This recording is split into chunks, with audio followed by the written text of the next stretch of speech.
South Koreans are voting in a snap presidential election to choose a successor to former President Yoon Suk Yeol. Yoon cast his ballot in Seoul. He was impeached and removed from office over his declaration of martial law in December. The main candidates are Lee Jae-myung of the opposition Democratic Party, who is seen as the prime mover behind that impeachment, and Kim Moon-soo from Yoon's ruling People Power Party. Pre-election surveys have put Lee well ahead. Media reports say turnout has been high. More than a third of the 45 million eligible voters already cast their ballots last week, a sign of the high stakes at play.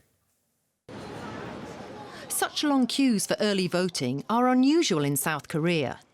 But this is an unusual election. It's taking place after months of turmoil, following a declaration of martial law last year by the previous president, who has now been removed. For many voters, restoring stability is a defining issue.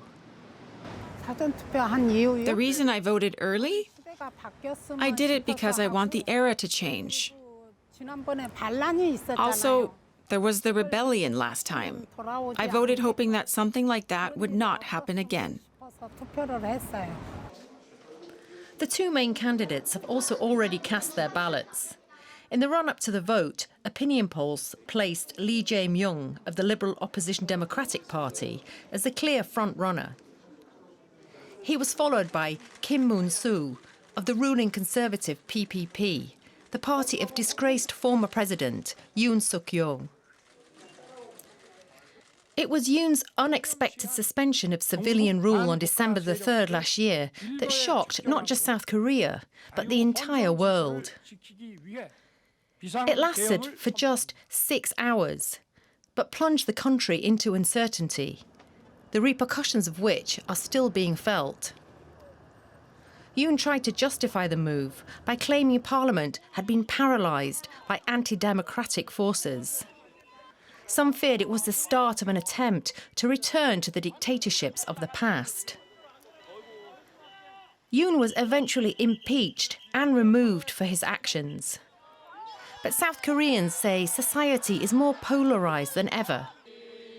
Not just on this, but on a host of issues.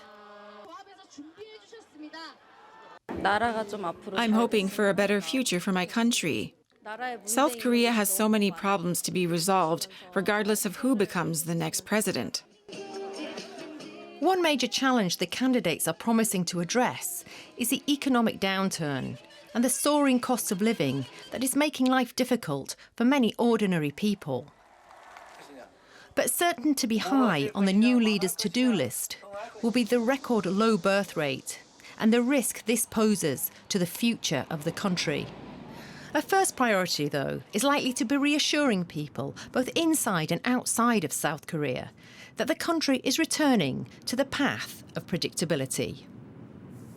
Let's get more from correspondent Fabian Kretschmer in the South Korean capital, Seoul. Fabian, what are the main issues for voters going into this election? I would say that the main issue and also the historic significance of this election is that people really want to bring an end to the crisis that South Korea is in.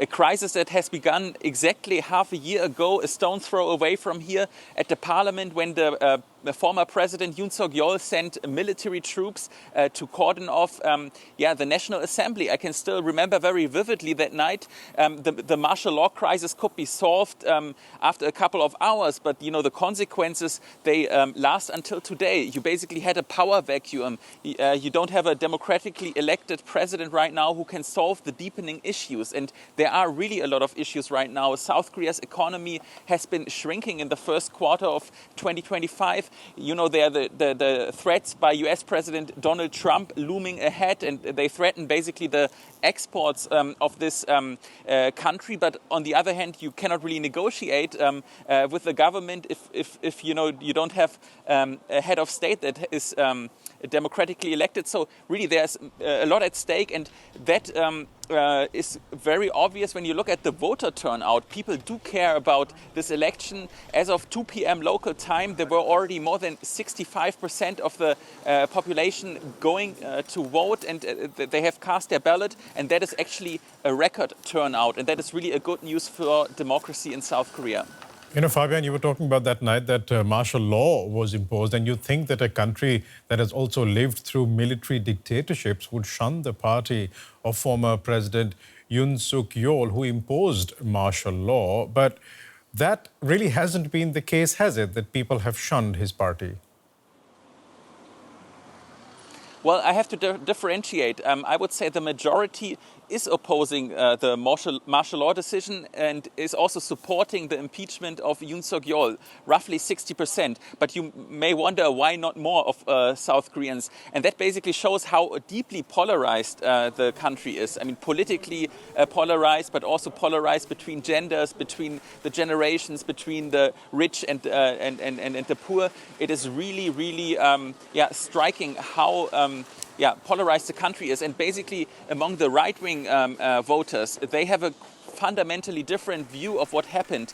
They basically see the former President Yoon Suk Yeol as a defender of the liberal order. They see the leftist politicians as a threat to their democracy, and they accuse them of colluding with China and sympathizing with North Korea. I mean, sometimes they cannot even name the facts, but the facts sometimes don't matter, especially in a population that is consuming their news mostly on social media and is also radicalizing itself. So you have really fundamental views and a lot of hatred between the political ideologies, and that is the reality that we live in right now in South Korea. Fabian Kretschmer in Seoul, thanks very much for that update.